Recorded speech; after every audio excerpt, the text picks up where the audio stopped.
Cześć Wam, z tej strony Rafał Barans, szukając przygody.pl i dzisiaj mam dla Was odcinek o tajfunach.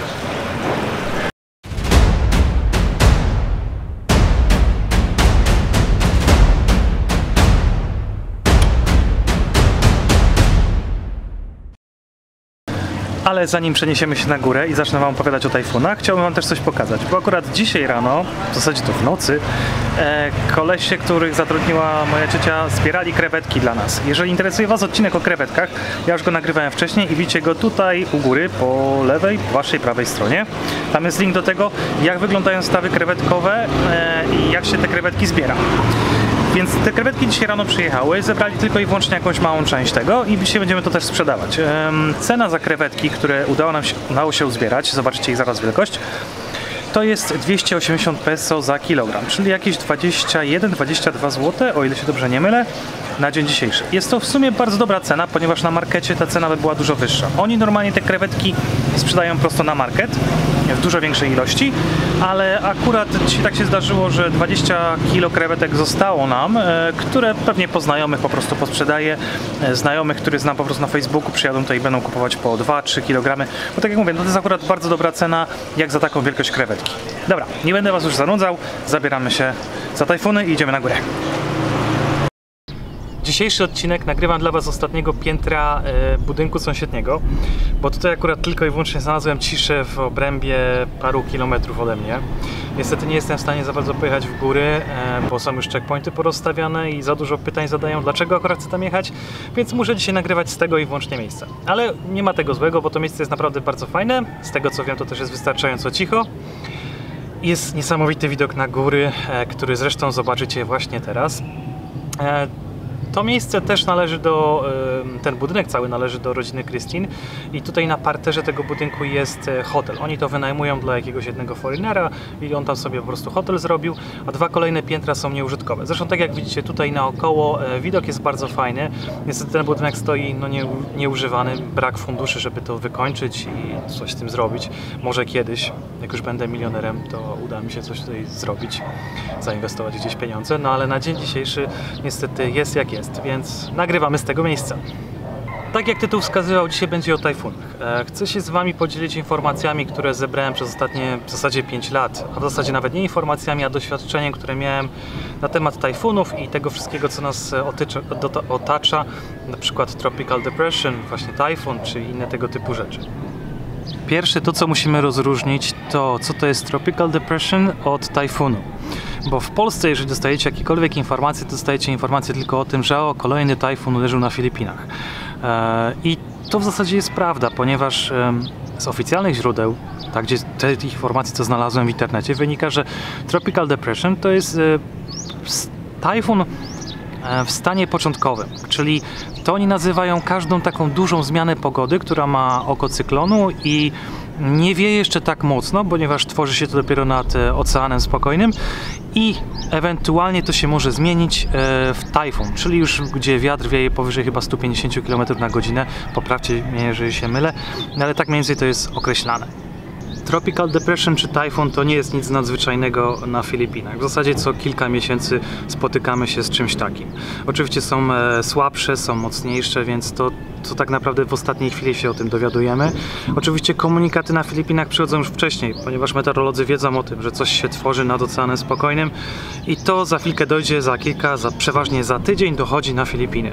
Dyskusji na temat tego, gdzie jest najbezpieczniej na Filipinach w okresie tajfunu, albo gdzie te tajfuny najczęściej uderzają, jest bardzo wiele na internecie i oczywiście każdy ma swoją rację. Nie ma takiego miejsca na Filipinach, gdzie ten tajfun by nie uderzył. Co prawda nie każdy tajfun przechodzi przez całe Filipiny, przeważnie przechodzi przez jakiś tylko i wyłącznie obszar, ale to Wam od razu mogę powiedzieć, że też z doświadczenia wiem, że jeżeli jakikolwiek tajfun przechodzi, nawet przez północ Filipin, a ja jestem na południu, to i tak to w jakimś tam stopniu będzie oddziaływało na mnie. To już pomijając to, że możliwe, że samoloty będą odwołane ze stolicy Manili, bo tam akurat tajfun przechodzi, ale też będzie najprawdopodobniej pogorszenie pogody. To pogorszenie pogody to sprowadza się do tego, że może troszeczkę więcej wiać, na pewno będzie więcej deszczu, więcej chmur, ale nie będzie to zagrażało na pewno mojemu życiu. Jeżeli miałbym określić jakiś obszar, który jest bardziej niebezpieczny przez tajfuny, i to tak jak mówię, tylko i wyłącznie na podstawie mojego 5-letniego doświadczenia tutaj na Filipinach, to powiedziałbym, że północ Filipin jest dużo bardziej narażona na przejścia tajfunów niż południe albo środkowa część. Co, tak jak mówię, to nie wyklucza tego, że przez środkową czy północną, południową część Filipin nie przejdzie tajfun. Dzieje się to dlatego, że przeważnie no, w większości wypadków te tajfuny, czy też to oko cyklonu tworzy się nad Oceanem Spokojnym i ono po prostu idzie na Filipiny. W momencie, kiedy dochodzisz praktycznie do samych Filipin, ucieka delikatnie w górę, czyli na północ, i wtedy przechodzi przez Manilę, cały Luzon. Tam zdecydowanie częściej te tajfuny występują. Co też nie zmienia faktu, że na przykład w 2013 roku, tak, przeszedł tajfun Yolanda i on uderzył w środkową część Filipin. Wiem, że wyspa Malapascua, Bantayan naprawdę bardzo oberwały w tym okresie. I to nie był ostatni tajfun, który tam przyszedł, ponieważ w zeszłym roku, bodajże w święta, też przyszedł tajfun i też przez tą okolicę. Nie był aż tak drastyczny jak Yolanda, no ale też dokonał swoich zniszczeń. Ostatnie 5 lat na Filipinach spędziłem w rejonie Visaya, w zasadzie środkowej części nawet Visaya, na wyspie Siquijor albo Dumaguete. W okresie tajfunów nie podróżowałem po różnych innych wyspach. Ale to, co wam mogę powiedzieć, że tak jak wspomniałem wcześniej, ten tajfun jest odczuwalny wszędzie. Ponieważ nawet jeżeli przez północną część Visaya przechodził tajfun, to promy, samoloty w całej części Visaya, czyli w całej środkowej części Filipin były odwołane. Oczywiście za tym też się wiąże to, że jest problem z transportem, że ludzie utknęli na wakacjach, że loty potracili, które mieli do Europy. No więc to wszystko wpływa na wasze wakacje. Oczywiście nie da się przewidzieć tego, że akurat w tym okresie będzie więcej tajfunów, tym mniej, bo tak jak mówię, to Filipiny się już o tyle zmieniają, że naprawdę bardzo często, bardzo ciężko jest w ogóle przewidzieć pogodę, jaka będzie w następnym tygodniu. Na dzień dzisiejszy wiemy, że właśnie kolejny tajfun, na razie to jest Tropical Depression, które dochodzi do Filipin i uderzy, najprawdopodobniej będzie nad lądem już w czwartek. Więc wtedy mogę wam coś więcej nagrać, jak to będzie wyglądało. Na dzień dzisiejszy wiemy, że pogoda się po prostu pogarsza i to było do przewidzenia, ale to też było do przewidzenia przez to, że naprawdę, słuchajcie, przez ostatni tydzień na Filipinach było tak gorąco, że codziennie dostajemy komunikaty o tym, że będzie odnotowane 42 stopnie w cieniu. Co jest po prostu masakra. Naprawdę. My się boimy nawet wychodzić teraz z Emilią na zewnątrz, bo jest po prostu tak gorąco, tak duszno i nie ma tego jeszcze takiego naprawdę wiatru. Każdy tajfun, który przechodzi przez Filipiny, niesie ze sobą jakieś zagrożenie. I to jest przeważnie dla tych właśnie biednych mieszkańców Filipin. Dlaczego tak wygląda? Ponieważ, słuchajcie, no oni mieszkają w bardzo podstawowych domkach. Przeważnie są to domki bambusowe, są to jakieś tak zwane, nie wiem, no, lepiankami bym tego nie nazwał, ale to po prostu, no jest to bardzo niski standard, gdzie każdy większy wiatr, powyżej nawet 100 km na godzinę, podejrzewam, że jest w stanie zmieść dosłownie całą wioskę. No i to jest po prostu dla nich problematyczne. Już pomijam fakt, że każdy tajfun niesie ze sobą bardzo duże opady deszczu i bardzo intensywne w krótkim okresie czasu, więc powodzie na Filipinach to też nie jest nic nadzwyczajnego. Ludzie tracą cały swój dobytek, ponieważ jakaś powódź przechodzi przez dany obszar, no i cała wioska tak naprawdę zostaje zmieciona. No są to naprawdę tragiczne sytuacje. Ja oczywiście tajfunów nie bagatelizuję. Uważam, że one są naprawdę bardzo niebezpieczne, szczególnie dla tych osób, które są na wakacjach, ponieważ one są nieprzewidywalne. I tak jak wcześniej też powiedziałem, ciężko oszacować, kiedy ten tajfun przyjdzie i kiedy wy na przykład musicie się dostać z wyspy. Bardzo często o tym powtarzałem też w innych filmikach, jak zorganizować sobie wakacje, żeby mieć alternatywę do tego, kiedy chcecie wrócić. Przykładowo, jeżeli jakiś tajfun nadchodzi i macie już o tym informację, że na przykład wy chcecie się wydostać z wyspy w czwartek, bo w piątek macie lot, a ten tajfun nadchodzi w czwartek, to bezpiecznie jest się po prostu udać na tą wyspę, z której macie wylot już dzień wcześniej. Bo jest to o tyle bezpieczne, że w momencie, kiedy tajfun nadchodzi, słuchajcie, może to się okazać nawet tak, że morze będzie płaskie totalnie, będzie tafla, ale promy i tak zostaną odwołane. Dzieje się to przez to, że jeżeli jest wprowadzony sygnał pierwszy, sygnał 1 na Filipinach, to w danym rejonie jest zakaz podróży morskiej. I po prostu bez znaczenia jak wygląda to morze, jakie są wysokie fale, promy są całkowicie zablokowane. Do takich sytuacji dochodziło niejednokrotnie, kiedy po prostu turyści właśnie utknęli na jakiejś wyspie, przez to, że no, po prostu nie mogli się z niej wydostać. Jedyną opcją wtedy to było wykupienie jakiegoś prywatnego, małego samolotu, żeby przelecieć na inną wyspę i tam już się dostać na lotnisko. Samoloty wtedy nie były odwołane, no bo jeszcze tego wiatru nie było, ale sygnał jeden był wprowadzony, więc nie ma żeglugi morskiej. I też to, co pewnie Was interesuje, czyli jakie jest moje odczucie odnośnie tajfunów. Ja przez ostatnie 5 lat takich tajfunów przez Sikihor, przez centralną część Visaja w zasadzie nie przeszedł żaden. One przeszły gdzieś przez północ, więc my tego tak bardzo nie odczuliśmy. Ja nigdy na swojej skórze nie odczułem takiego zagrożenia z tajfunów i współczuję tym osobom, które to musiały tak naprawdę odczuć, bo nie jest to na pewno przyjemne. Wyobraźcie sobie, że nagle jesteście w górach na wysokości, nie wiem, 2000 metrów i przechodzi jakiś halny, gdzie wieje powyżej 100 km na godzinę minimum. No i jak wtedy się czujecie? Wszystkie drzewa, wszystkie palmy, wszystko w zasadzie jest zrównane z ziemią, bo tak było w czasie Jolanty na Bantajanie czy na Malapaskła, bo te wyspy naprawdę wtedy dostały, słuchajcie, ostro po dupie. No naprawdę nie jest to przyjemne. Na Sikihorze nie było takiego tajfunu za mojego czasu, kiedy tam byłem. Mieliśmy tylko i wyłącznie jakieś takie przejścia niedaleko nas, ale tak jak mówię, to wiatr wiał maksymalnie chyba 100 km na godzinę, z informacji, jakie wtedy uzyskałem. Oczywiście było mega pogorszenie pogody, bo przez 3 dni kolejne w zasadzie wszystkie promy, łodzie były zawieszone, deszcz padał prawie cały czas. I było po prostu nieprzyjemnie. No, był strach wyjeżdżać z domu, bo nigdy nie wiecie, jeżeli jedziecie motorem, czy zaraz coś na Was nie spadnie. No też podmuchy wiatru były takie silne, szczególnie jadąc przy plaży, że no ciężko było się na motorze utrzymać, ale dużych zniszczeń nie było.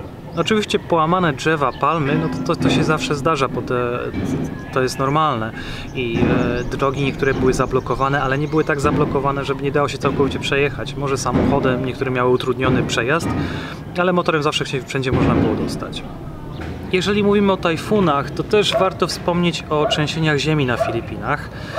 Z tym mam też jakieś takie małe doświadczenie. Też dostawałem od Was bardzo dużo komentarzy. Pytaliście się mnie, czy przeżyłem tutaj trzęsienie ziemi. Tak, zdarzyło się to kilka razy. 2 razy nawet, czy 3 razy na Sikihorze. Ale były to trzęsienia ziemi w granicach 3,5, 4,5, coś na tej zasadzie. Na Sikihorze pamiętam jedną sytuację, kiedy była godzina chyba bodajże 22 czy 23, ja już tak naprawdę zasypiałem i w zasadzie to już spałem i obudziło mnie to, że łóżko zaczęło się po prostu trzęść przez 10 sekund, ale ja byłem tak zaspany, że obudziłem się dopiero na koniec tego, poczułem, że coś się rusza tak delikatnie.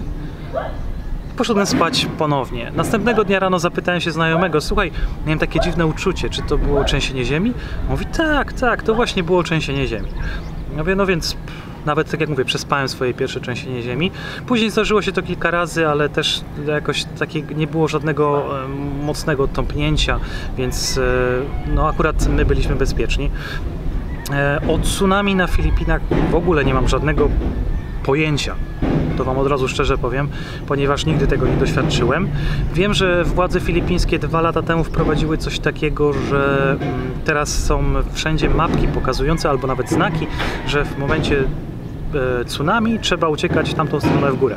Nie wiem, czemu oni to wprowadzili, co to ma tak naprawdę ułatwić, ale no nie, no tak po prostu teraz jest. Trzęsienia ziemi na Filipinach występują przynajmniej raz w tygodniu. Jeżeli mi nie wierzycie, możecie sobie zainstalować aplikację, do której linka podaję w opisie tego filmu i tam są wszystkie trzęsienia ziemi na świecie. Aplikacja działa o tyle fajnie, że tak jak na przykład ja jestem na Filipinach, zaznaczam tam swoją lokalizację i ona informuje mnie o wszystkich trzęsieniach ziemi, wysyła mi nawet przypomnienia, które się dzieją w danej okolicy. Czy jeżeli coś jest odnotowane, ja dostaję powiadomienie o tym. I tak było właśnie w zeszłym roku, kiedy w Davao, w okolicach Davao na Mindanao było naprawdę spore trzęsienie ziemi. O tym pewnie też czytaliście w polskim internecie czy w polskich mediach, bo o tym było głośno. I ta aplikacja o każdym aftershocku, czyli trzęsieniach wtórnych, tak, informowała, więc tych powiadomień, słuchajcie, przychodziło w zasadzie co godzinę jakieś i było ich naprawdę bardzo dużo. Ten rejon bardzo wtedy ucierpiał, bo zawaliły się budynki. Wiem, że dużo ludzi straciło pracę, też chyba kilka osób straciło życie. No i to jest, no też jest kolejne niebezpieczeństwo, ale ten rejon, o dziwo, ten rejon centralnej części Visaya, w którym ja tutaj mieszkam, czyli Dumaguete, Siquijor, jest zawsze jakoś taki, nie wiem, no jakby to powiedzieć, w porównaniu do tego, co się dzieje ogólnie wszystko na Filipinach, bo ja naprawdę bardzo dużo za każdym razem dostaję od Was wiadomości, czy wszystko jest ok u mnie, czy nie wiem, czy przeżyłem ten tajfun, czy to trzęsienie ziemi, czy nic mi się nie stało. No, one dotyczą Filipin, a ja jestem tylko i wyłącznie w małej części tych Filipin, gdzie akurat bardzo mało tego się dzieje. Nie mówię, że się nie dzieje, ale my akurat, nie wiem, jakoś takie mamy szczęście, że wszystko nas omija, w większości nas omija. I dobrze, żeby tak pozostało. Ja już się z Wami żegnam, to będzie wszystko w tym odcinku. Dziękuję oczywiście jak zawsze za Wasze komentarze do poprzednich filmików, pewnie do tego filmiku. Jeżeli oczywiście macie jakiekolwiek inne pytania, proszę zostawcie je w komentarzu, a ja oczywiście na nie z chęcią odpowiem. Pozdrawiam Was i do zobaczenia w kolejnym odcinku.